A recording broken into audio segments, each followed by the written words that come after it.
그리고 이제 초하루 법회는 사람들이 많이 오는데 이제 보름 법회는 사람들이 이제 많이 안 온다. 이제 그 이야기를 제가 들었어요. 이제 자꾸 나와서. 그런데 이제 법문이라고 하는 것은 기회가 있으면 많이 하고 많이 듣는 게 그게 옳지 않겠는가 이제 생각이 들어서 원래는 그 초하루하고 그 보름 법회에 맞춰가지고 여러분들 경전이나 어록이나 여러분들이 이제 공부하고 싶은 내용을 하려고 이제 그렇게 생각을 했는데 여기에서 이제 일을 보시고 신도들과 많이 접촉하신 분들의 그 경험에 의하면은 법문하는 날이 이렇게 딱 지정이 돼야 늘 신도들이 그때는 공부하는 날이지 이런 마음을 가지신다 그래요 보면은. 그래서 이제 두 번째 주, 그 네 번째 주에 제가 이제 와가지고 월, 화, 또 법회가 많이 있으면 뭐 수까지 일요일 날은 이제 법회가 또 넷째 주 같은 경우에는 그 가족 법회가 있어요 보면은. 그래서 이제 일요일 날 와서 월, 화, 법회가 더 있어가지고 법회가 더 많으면 목요일까지 한 달 내내 법회하라 그러면 또 해야죠 보면은. 그런데 상황에 따라서 뭐 늘릴 수도 있고 이제 줄일 수도 있는 것인데 지금 월요일, 화요일은 결정이 됐습니다. 그래서 월요일은 금강경, 화요일은 지금 육조 당경을 원해요 보면은. 이제 육조 당경이라고 하는 것은 참선하시는 분들, 어록에 관심 있는 분들이 반드시 봐야 하는 그 경전이에요 보면은. 원래 오록인데 육조 당경 그래가지고 부처님 가르침에만 붙이는 경자가 육조 스님의 법문에 붙였다 이 말은 육조 스님의 그 법문이 부처님의 법문과 조금도 어긋나는 게 없다. 경전이라고 일컬어도 부처님 말씀과 조금도 어긋남이 없다. 이래가지고 경자를 붙여보면은. 그래서 부처님 이후에 수많은 조사 스님들이 있는데 그 조사 스님들의 그 법문에 경자를 붙인 게 한 번도 없었고, 또 육조 스님 이후에도 없었는데 육조 스님의 그 법문에만 오로지 그 경자가 붙어 있는 거예요 보면은. 그래서 이거 동서고금의 고전 중에 고전이에요 보면은. 그게 이제 1400년 전에 그 법문인데 지금도 그 법문이 살아있단 말이에요 보면은. 그래서 그 육조 당경은 이제 찬선에 관심이 많고 어록에 관심이 많으신 분들, 조금 사실 수준이 있는 사람들이지. 근데 수준이 없어도 사실 괜찮아요. 이 불교 공부라고 하는 것은 쉽게 생각하고 쉽게 정리해서 쉽게 접근하면 굉장히 쉬운 거예요 보면은. 근데 우리는 불교를 그냥 모르고 부처님이 좋아서 믿긴 믿었는데 내용을 모르니까 다 어렵다 그러거든. 근데 그 이야기를 들어보게 되면은 불교는 어렵다라고 하는 이야기가 일상생활로 이야기가 되다 보니까 알게 모르게 불교는 어려운 것이야. 딱 이 생각에 가둬져 버려서 불교 가르침을 이렇게 들어도 못 알아듣는 게 너무 당연하다라고 생각을 해요 보면은. 여기에서 젊은 사람들한테 이제 불교가 전해지지 않고 그 사람들 용어를 알아듣지를 못하고 전해주는 사람이 없으니까 자꾸 나이 드신 분들만 남게 되고, 나이 드신 분들은 또 나이가 더 들게 되면 또 다른 세상, 더 좋은 세상도 이렇게 가시게 되면 이 절집에 불자 신도수가 자꾸 줄어드는 그런 경향이 없잖아요, 있어요, 보면은.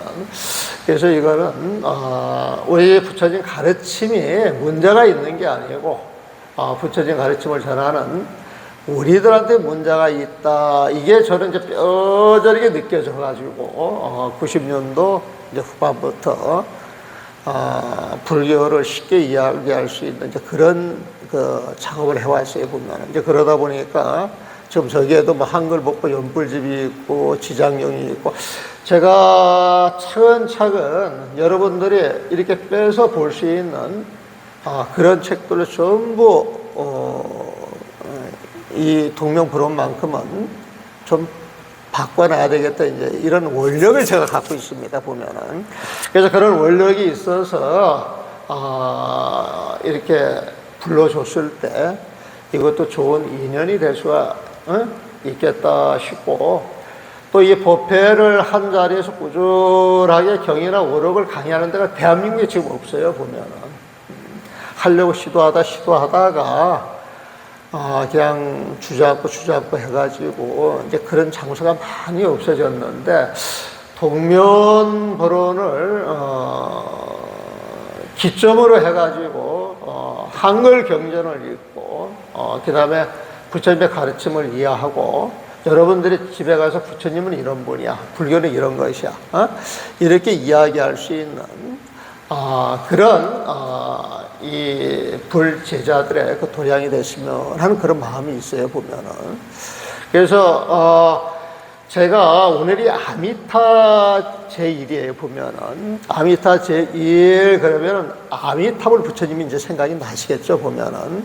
근데 아미타불 할 때 그 제라고 하는 의미, 이 제라고 하는 의미를 맨날 우리가 이제 그 공양물을 올려놓고 바깥에서 제사 지내는 형식으로 이렇게 보이니까, 그러면은 그 제사로 이렇게 오해하시는 분들이 굉장히 많아요, 보면은. 근데 우리가 제사할 때 그 제자하고 49제다, 7제다, 아미타 제디다 할 때 이 제자가 내용이 달라요. 한문도 다르고 쓰는 내용도 달라요, 보면은. 그래서 이제 보통 제사다 그러면은 죽은 영가한테 그 위로하는 차원, 그다음에 이제 저승에 잘 가서 좋은 데 가시라고 그 비는 마음, 이런 마음은 똑같아요. 이런 마음은 똑같은데, 근데 이 49제다, 7제다, 아미타 제일이다 할 때 이 제자라고 하는 것은 여러분들의 몸과 마음을 청정히 하는 거예요, 보면은. 근데 여러분들의 그 몸과 마음을 청정히 해줘야 청정해진 그 자리에서 지옥에 있는 영가들이 제도가 되는 거예요, 보면은. 악이 기술이 있던 영가들이 제도가 되는 거예요. 축생계 그 영가들이 제도가 되는 거예요, 보면은.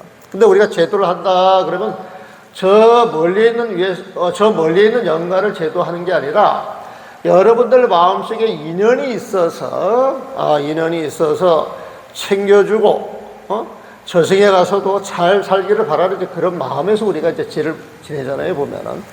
근데 그 제의 의미가 그 부처님 가르침을 통해서 봤을 때는 여러분들이 청정해져야 지옥이 청정해지고 지옥의 영가가 청정해진다, 이런 식으로 이제 전부 부처님 가르침이 돼 있어요. 이건 내가 그냥 하는 이야기 아니에요, 보면은. 그럼 어떻게 해서 우리 몸과 마음을 청정히 해야 되느냐? 부처님의 가르침을 알아야 되는 거예요, 보면. 그 부처님 가르침은 뭐냐? 경이란 말이에요, 경 보면은. 근데 아미타, 그러면 이 아미타불 부처님하고 연관되는 경전이 아미타경이 있죠? 아미타경이 있어요, 보면. 뭐 오늘 같은 날 아미타경을 읽어줘야 되는 거예요. 아미타경을. 근데 우리가 아미타불 그러면 아미타불을 모시고 있는 정각이 있잖아요. 궁전이 있어요, 궁전. 우리 이제 정각이라 그러는데, 사실은 이 안을 우리가 단척을 해가지고 이렇게 꾸며 놓잖아요, 보면. 궁전의 의미가 있어요, 궁전의 의미가. 그러면 아미타불이 계시는 궁전이 어디냐? 보통 극락전이야, 극락전. 그러면 이 극락전, 그러면 여러분들 느낌이 어떠세요? 그 극락이라고 하는 말이 무슨 말이에요, 보면. 이 세상에서 최고의 즐거움이 넘치는 곳이에요, 넘치는 곳. 그 어두운 영가들이 그 극락전에 들어오게 되면은 그 아미타불의 빛 그 영험에 의해서 그게 제도가 되는 거란 말이에요, 보면은. 그래서 원래 아미타불 할 때 그 아미타불 할 때 그 아미타의 뜻이 뭐냐? 무량수 무량강이에요.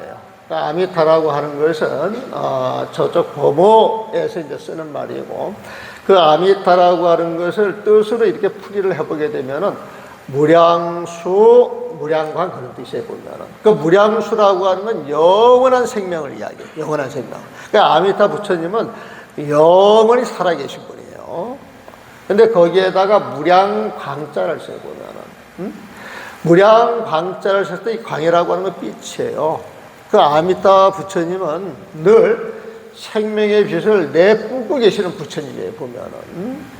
그래서 우리가 아미타불 그러면은 빛과 생명으로 우리 중생을 보살펴 주시는 분이란 말이에요, 보면은. 그래서 아미타경을 읽어보게 되면은 극락세계를 너무 아름답게 장엄을 해놓고 있잖아요, 보면은. 그래서 이제 저는 평상시에 주장을 합니다. 이 극락전이나 우리가 그 영가 그 천도 같은 걸 할 때 49제를 지낼 때 그 제를 올리는 그 장소가 밝고 환해야 된다. 어? 정말 황금빛이 우러나와가지고 보는 사람도 즐겁고 그 자리에 오는 영가들도 그 빛을 통해서 천도되기를 바라는 거예요, 보면은. 그래서 그 장엄이라고 하는 것은 우리가 또 생각을 해보게 되면 뭐 금칠을 하고 단성을 하고 막 아름답게 꾸미는 걸로 생각하는 그렇지가 않다.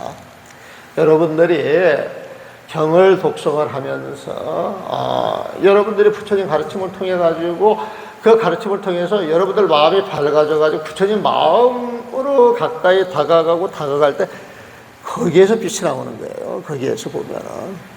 그래서 그 빛을 이제 각각 차야 진짜 이제 극락전이 되고 지장전이 되는 거예요, 보면. 저도 원래 이제 선방만 다녔단 말이에요. 선방만 쭉 다니다가 인어람이라고 하는데 들어가서, 인어람이라고 하는데 들어가가지고 밑에 이제 강원생들, 선방 스님들이 뭘 물으러 올 때, 이분들한테 제대로 대답하고 선배 노릇을 하려고 그러면은, 부처님 가르침을 통해서 해줘야 되지 않겠나. 그래가지고 이제 경을 가지고 가르치고 공부를 하다 보니까, 경에 대해서 차츰차츰 눈을 뜨는 거예요, 보면은. 그래도 이제 우리는 선방을 다니니까 선서만 보는 거야, 선서만. 뭐, 원각경, 명추해요, 선요, 서자, 육조 단경만 하는 거예요, 보면은. 그러면서 연불하는 스님들을 가까이 안 하죠. 연불하는 장소에 가지를 않죠. 그러면 49제를 지났는데 뭐한다 이런데 우리는 수자다 그래가지고 그냥 뒤에 앉아있기만 하는 거예요, 보면은. 그런 생각을 쭉 해오다가 2005년도인가 대만에서 대만 스님한테 저한테 전화가 와요. 전화가 와가지고 이제 하는 이야기가 대만에서 지장경을 가지고 전법 하시는 그 스님이 있는데 이 스님이 대만에서 법문을 할 때는 큰 체육관을 빌려가지고 5만 명 앞에서 그 지장경 법문을 하신다는 거예요, 보면은. 근데 이 스님이 지장경을 가지고 평생 전법을 해서 지금 저를 어느 정도 그 불사를 해놨느냐면은 2005년도에 불사를 제가 이야기 듣기로는 20년 가까이 했어요. 20년 가까이. 그런데 그 불사가 지금까지 이어져요, 보면은. 지금까지 이어지게 되면 2005년도면은 17년이 지났잖아요, 보면은. 지금 37년간 불사를 해요. 불사를 보면은. 그런데 대만 같은 데 가서 이렇게 이야기를 들어보게 되면 불사를 막 5년 안에 후다닥, 10년 안에 후다닥이 아니에요, 보면은. 100년, 150년을 보고 불사를 하는 거예요, 보면. 그래서 그 대만 그 타이베이에 가게 되면 그 무자라고 하는 그 지역에 가서 88년도인가 9년도에 그쪽 스님들 초청으로 가가지고 그 타이베이 이렇게 가서 어떤 절을 봤는데 그 절이 그 위에는 이 정도 규모로 부처님도 모시고, 그 다음에 이 노자도 모시고, 노자도 모시고, 또 간음장도 이렇게 모셔가지고, 큰 산에 이런 도량이 3개로 나눠져 있어요, 보면은. 그래가지고 이제 그 당시 그 절 주지가 한국 스님이 하고 있었는데, 이제 그 스님이 초청을 해서 가서 보니까, 위에는 번듯한 그 법당인데, 밑으로 4층, 5층, 그 7층이 공사를 하고 있더라, 공사 자체를 보면. 그러니까 그 중국 사람들이 재밌는 게 뭐냐면, 이렇게 공사를 짓게 되면, 1층, 2층, 3층 하게 되면 1층이 쓸만하면 써요. 먼저 만들어가지고. 그 2층, 3층도 지어가고 있어. 그래가지고 이게 지어지게 되면 또 2층 가서 쓰고 3층 가서 쓰고 그렇게 하는데, 그쪽에 이제 불사는 그 법당부터 해놓고 그 지하로 이제 차근차근 그렇게 내려가더라고요, 보면은. 그래서 지금 이제 타이베이를 가면 한번 이제 가서 이제 보고 싶은 마음도 있어요, 보면은. 근데 이제 그 대만 스님한테 이제 전화가 와가지고 이렇게 굉장한 스님인데 이 스님이 내 도움을 필요로 한다는 거예요, 보면. 그래서, 아니, 무슨 소리냐. 첫째, 지장령을 가지고 법문을 한다, 이 소리에, 예? 참, 죄송한데, 그때 이제 제 마음은 그랬어요. 이 정이 떨어지는 거야, 보면은. 그런데 이제 그 분이, 나를 꼭 찾아뵙겠다, 그래서, 난 지장령하고 관련이 없고, 그 지장기도 하시는 분들, 지장 법문 하시는 분들하고 연계를 가지면은 내 얼굴에 먹칠을 하는 게 아닌가, 이런 생각도 드는 거예요. 그 당시 우리 절집 분이야, 그래요, 보면. 절대 오지 말라고. 그런데 이제 그 전화를 하시는 그 스님이 한국 불교 내용에 대해서 너무 잘 알고 있는 거예요, 보면은. 근데 본인이 아무리 생각을 해봐도 도와줄 사람이 나밖에 없다는 거예요, 보면. 절대 오지 말라고 했는데 이분들이 왔어. 그래가지고 이제 송강사까지 와가지고 전화를 해서 우리가 여기까지 와 있습니다. 이렇게 이야기를 하는 거예요, 보면. 그 이제 멀리서 오고 날 보러 온 사람이니까 그래도 차는 한 대 대접해야 될 거 아니에요, 보면. 그래서 차는 한 대 대접할 테니까 올라오시죠, 그만. 그래가지고 일어나면서 딱 만났는데, 그때 그 스님께서 연세가 지금 우리 나이 또래가 된 거예요, 보면.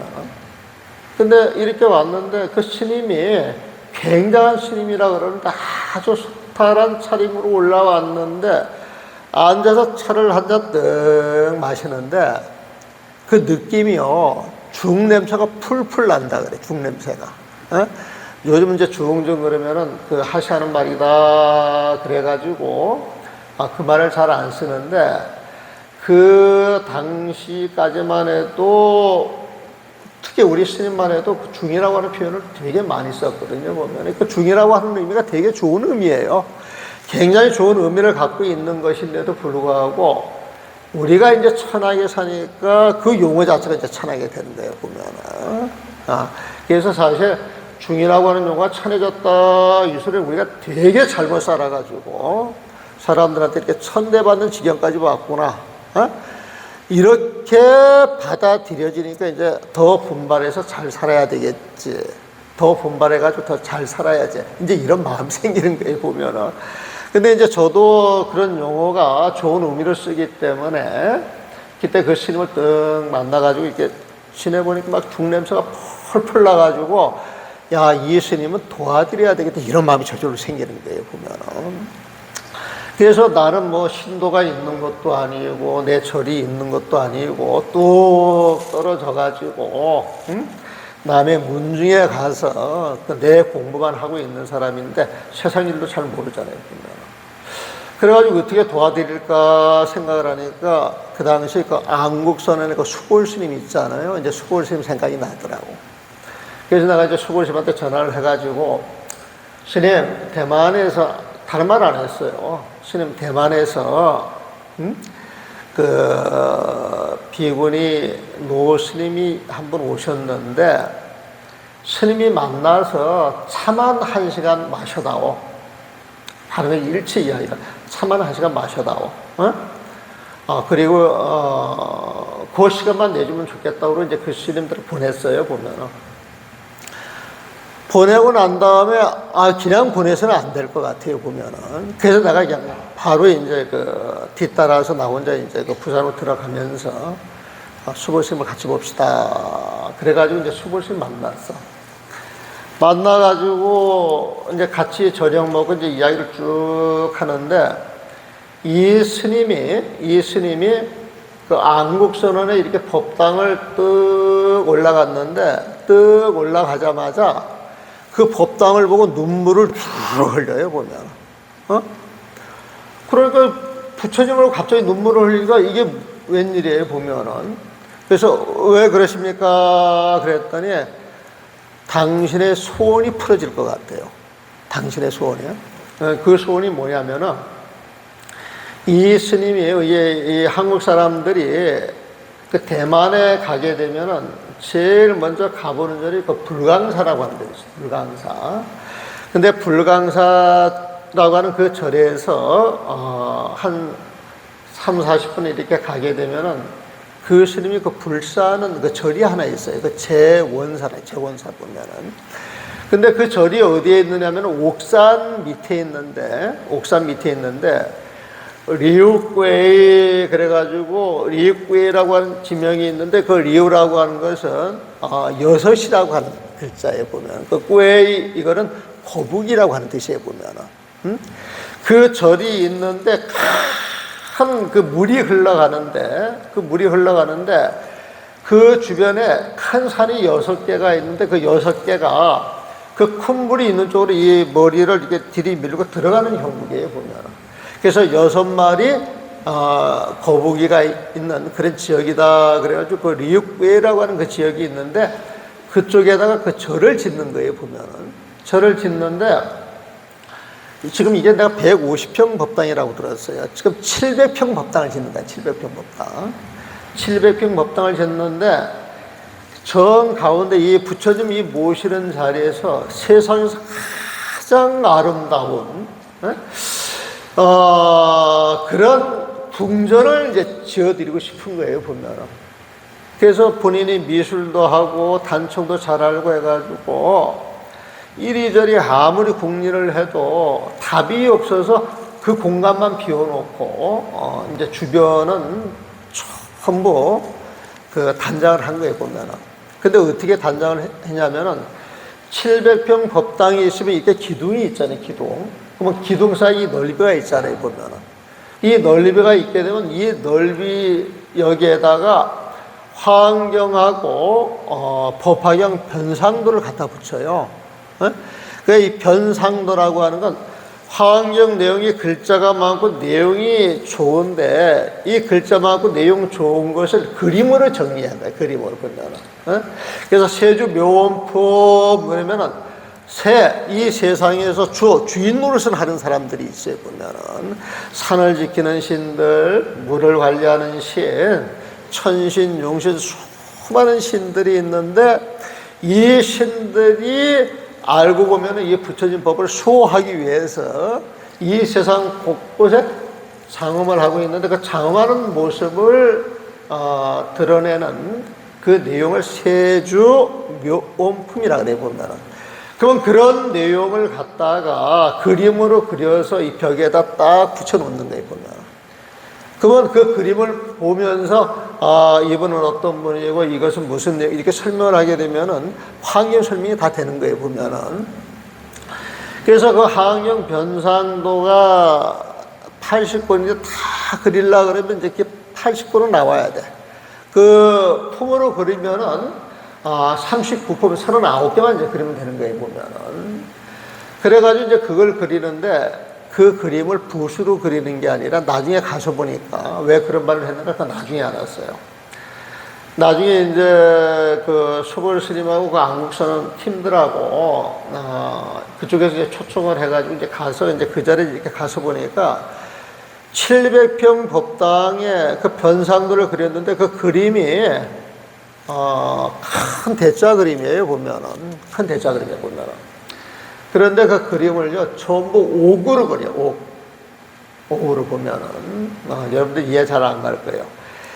까만 색깔은 까만 옥, 빨간 색깔은 빨간 옥, 하얀 색깔은 하얀 옥, 물이 흘러가는 푸른 색깔은 푸른 옥. 그러니까 빨간 옷자 파란보 옥으로 그림을 그려가지고 이렇게 장식을 한 거예요, 보면. 그러니까 그 자체만 해도 굉장한 거죠, 보면.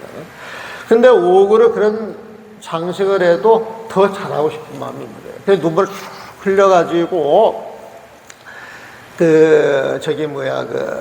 이 불사를 하신 분이 누구요? 그래가지고 동국대학교 교수로 있던 그 총원 스님한테 연락이 돼가지고, 연락을 하니까 이제 그 스님이 그 다음날 바로 아침에 왔어요. 바로 아침에 이제 와가지고, 그 스님한테 그 자리에서 비행기 표값을 드리고, 당장 우리 절에 와서, 내가 불사를 하고 싶은데, 절을 보고 어떻게 했으면 좋겠는가? 이 조감들을 하나 그려주시죠. 해가지고, 그때 이제 그 스님이 가서 그 장엄을 그 스님이 하게 돼요, 보면은. 그래가지고 이 불단만 장엄하는데 그 스님이 가서 그 불사한 그 불사 금액이 130억. 이 불단만 조정해 130억을 했어요. 그러니까 그거는 한국에서 전부 작품을 해가지고 한 거예요, 보면은. 그리고 이제 한국의 그 아트, 그 작가들이 가가지고 그 작품을 했는데 그게 130개겠어, 보면은. 그래가지고 이제 그런 인연이 돼서 이제 그 한국 부처님이 이제 그 절에 이제 모셔지게 됐는데 이 수볼 스님하고 이 스님하고 이렇게 만나가지고 이야기를 할 때 그 자리에서 이야기 결정이 되기를, 어떤 식으로 됐느냐. 이 스님이 한국에 오고 싶어 하고 한국에 꼭 와서 하고 싶은 일이 뭐냐면 지장보살을 알리고 싶다는 거예요. 지장보살을 보면. 그래서 그게 어떻게 된 건고 그 연유를 알아보니까 이분이 지장경을 전법을 하다가 저 중국의 구화산을 가보니까 그 구화산의 그 지장보살이 우리 신라 왕자 김조각스님이었어요.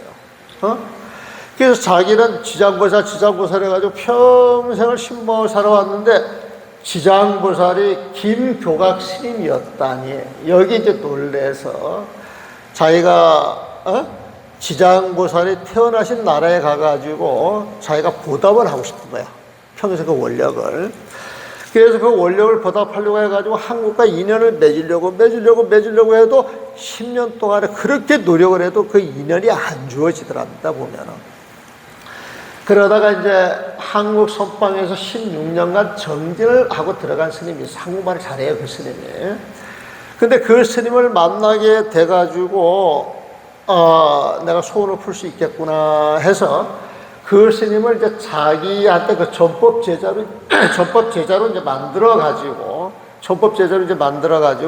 도와다오 하니까 이 스님이 아는 스님들이 굉장히 많은데 쥐어짜서 이제 나를 이제 추천한 거예요, 보면은. 근데 이제 나는 그 능력이 없으니까 이제 수볼스님이 이제 연결을 했지. 그래서 그 당시 수볼스님이 금정문화회관, 그게 아마 2006년도가 될 거예요. 6년도가 5년도 될 거예요, 보면은.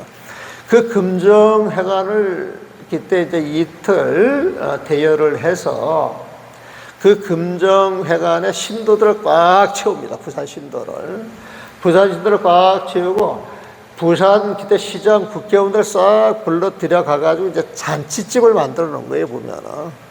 그래가지고 이제 이분들이 와서 전 세계로 와가지고 합창 공연을 한번 하고 하루는 이제 연극 공연을 해요, 연극 공연. 근데 그 연극의 내용이 뭐냐?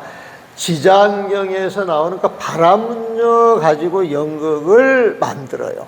연극 자체를 보면은. 그래가지고 그 극단을 만들어서 지장경을 통해 가지고 효사상을 전파하고 부처님 가르치면 이렇게 세상을 전한 게 보면은. 그래가지고 이분들이 그 공연을 하기 위해서 오는데 사람들이 230명인가 오더만요, 보면. 그러니까 이제 이분들이 비행기를 전세를 내가지고 이제 와서 해운대 호텔을 잡아가지고 거기에서 4박 5일 유하면서 금정회관에 가가지고 이제 이제 공연을 하는 거예요. 그때 내가 되게 초라하게 느껴졌어요. 이 스님들은 전법을 하기 위해서 국제적으로 이 나라 저 나라 왔다 갔다 하면서 경비가 많이 들 것인데 그런 걸 감당을 해가지고 그렇게 크게 일하는 걸 보니까 저한테 굉장히 큰 보살로 보였고, 그리고 이제 그런 분들이 와가지고 한국의 지장보살을 왜 한국 사람들이 모르느냐. 이 지장이 너무나도 좋은 것인데. 그래서 부처님의 가르침 지장보살을 전하기 위해서 당신들이 여기에 왔습니다. 그렇게 이야기를 하는 거예요, 보면. 근데 수불 스님이 그때 그걸 딱 들어가지고 합시다. 그래서 이제 그 홍보도 하고 그다음에 회관도 빌리고 그분들한테 이제 공양 대접도 하고 이제 크게 일이 벌리잖아요, 보면. 근데 나는 산중에서 하는 게 아무것도 없어. 그래가지고 이 큰 보살들 이분들한테 내가 조금이라도 보탬해 줄 수 있는 게 뭘까 생각을 하다가 그래 나는 지장경을 번역을 해서 사람들이 지장경을 읽을 수 있도록 하게 되면은 그것도 좀 의의가 있지 않겠는가. 그래가지고 급하게 한 게 저기 보이는 빨간 책이 있죠. 저 지장경 책이에요 보면은. 그래가지고 이제 저 책을 해서 그때 한 1000권을 내가 법문하시는 분들한테 법공양을 올리죠. 법공양을 올려보면. 그래가지고 이제 지장경을 내가 기타 뜻 번역을 하는데 내가 깜짝 놀랐어요. 깜짝 놀란 게 뭐냐. 귀신 이야기만 하는 줄 알았더니 그게 아니에요. 보면. 지장경 속에 부처님의 가르침이 오롯하게 들어있는 거예요. 보면은. 세상 사람들 굉장히 맞게 하는 거예요. 보면은. 그 경을 읽으니까 너무 신심이 나가지고 내가 선입감이 너무 짙었고 우리 한국에 수행하는 납자들이 그 연보를 너무 하시하는데 이건 아니다 이제 이 생각이 들어요 보면은. 그래가지고 이제 저 지장경을 냈는데 지금 저 지장경을 요번에 이렇게 낸 걸 보니까 7세인가 8세인가 이게 찍었더라고요 보면은. 그러니까 저 지장경을 한번 찍고 나서 오래 가는데 그 지장경을 백중 때 기도하시는 분들이 우연히 이제 저 책을 보게 되면 이제 복군형도 내고 절에서 저걸 가지고 이제 강의도 하다 보니까 책이 저기 제법 나갔더라고요. 난 이번인지 알았어. 이번에 어떻게 알았느냐. 내가 아미타 제일날 와서 법문을 해야 되는데 그 보름의 의미가 뭐냐. 아미타불이 뭐냐, 제의 의미가 뭐냐, 이렇게 이제 연기를 하다 보니까 이제 아미타불이 나오고 지장경이 나오고 극락전이 나오는데 내가 법문을 하려고 그러면 아미타경도 한번 읽어보고, 그 지장경도 한번 읽어봐야 되지 않겠느냐. 그래가지고 이제 여기 올라오기 전에 쭉 한번 읽었어요. 한번 읽어보니까 내가 해놨지만 저게 마음에 안 들어 보면은. 그래서 저걸 더 쉽게 이제 이렇게 풀이를 해가지고, 중학생, 국민학생도 읽을 수 있는 그런 책으로 다시 만들어야 되겠다는 이런 생각이 들어요, 보면은. 그래서 아마 이 법회 인연으로 지장경 독송문을 다시 한번 제가 손을 대지 않을까 싶은 이제 그런 생각이 들어갑니다. 시간이 좀 남았습니까? 이제 끝낼 때 됐네? 그래서 그 지장경을 여러분들 독송하고 아미타경을 독송하는 것, 이게 사실 여러분들 그 제의 의미가 있으니까 여기 와서 시식하는 거기에 끝내지 말고 여러분들이 진정으로 그 영가를 위해서 이른 없는 중생들까지 어떤 자비를 베풀려 그러면은 지장경이나 그 아미타경을 독송하시면 좋다. 이제 그런 말씀을 드리고 싶고, 아미타경은 저희 한글 법보 연불집에 번역을 해 놓은 게 있습니다. 저 한글 법보 연불집에 저 뒷부분에 가면 그 아미타경이 그 번역되어 있는 게 있으니까 이제 그걸 여기서 빌려가서 읽으셔도 돼요. 여러분들이 많이 빌려가고 많이 읽으시면은 그 빈자리는 제가 전부 채워 놓을 겁니다, 보면은. 네, 지장경도 이제 역시 마찬가지죠. 그리고 그 지장경을 읽어주는 것, 아미타경을 읽어주는 것, 이것이 여러분들이 부처님 가르침을 통해서 영가 제도하는 길이다. 그리고 같이 시식을 하지만은 여러분들이 그 시식할 때, 관음 시식이나 상용 시식할 때 그 내용이 전부 한글로 저기 다 번역을 해놨어요. 그래서 여러분들이 이렇게 들을 때 저 책을 이렇게 쭉 가가지고 스님들이 그 연불 할 때 이렇게 보면은 한문으로 하실 거예요. 한문으로 보면은. 그러면 그 옆에 한글로 전부 번역을 해놨으니까 한문을 할 때 그냥 그 연불 소리가 좋아서 거기에 심취하는 것도 좋지만 내용을 보고 내용을 알고 읽어 나가면 더 신심이 나거든요. 보면은. 그래서 그 연불 하실 때 그렇게 하시고, 지금 여기 앉아 계시는 스님은 평생을 선방을 다니다가 그 법룡 스님이라고 아주 큰 스님을 열반하실 때까지 시봉했던 아주 효상자입니다. 그래서 저 동화사 스님이신데 저하고 또 수계 도반이에요, 보면은. 그래서 저하고 아주 가까이 지내는 스님인데, 저 스님은 시간만 나면은 법당에 가서 절을 하시고 경을 읽고, 저 강원도에 가가지고 절이 있으면 거기에서 기도하시고, 저 제주도에 가서 기도하시고 평생 경을 놓지 아니하고 이 독경하시는 스님인데, 오늘 아침에 그 금강경 독송하는 소리를 들으니까 이게 너무 이 천상의 목소리 같아. 정말 그 스님들 목소리가 좋더라고 보면. 그래서 이 스님, 스님 저 금강경 좀 읽어가지고 녹음 좀 합시다. 저 금강경 녹음 좀 합시다. 금강경 녹음해가지고 한글 금강경을 우리 세상 사람들 좀 알리도록 합시다. 이제 그렇게 이야기가 됐어요 보면. 그래서 저 스님께서 지금 여기 좀 계셔달라고 내가 신신당부를 하고 있어요 보면. 신신당부를 하고 있는데, 저 스님께서 만약에 이제 계시게 되면은 내가 2주 내주는 그 경전 법회로 하고, 그 첫째 셋째 주 그 비는 그 시간에는 스님께서 금강경 그 법회 시간을 맞춰 가지고 같이 독송하고, 또 스님 설명할 게 있으면 당신 견해도 좀 이렇게 밝히고, 그리고 여러분들이 한문이 많이 읽으시니까 한문 독송도 하고 한글 독송도 하면서 그 금강경의 뜻이 무엇인가를 여러분들이 알고 기도하고 공부할 수 있도록 도움을 주십사 이렇게 지금 간청을 드리고 있어요. 마음은 조금 동하신 것 같은데 내 힘 가지고는 안 되고, 여러분들이 정말 신심 있는 그 불자의 그 모습으로서 이렇게 보고 바지끄레기를 좀 잡아당기면 있을 것 같기도 한데 아직은 잘 모르겠어요. 그래서 여러분들 좀 잡아달라고 이렇게 부탁을 하고 오늘 법회는 여기서 마무리하겠습니다. 수고하셨습니다.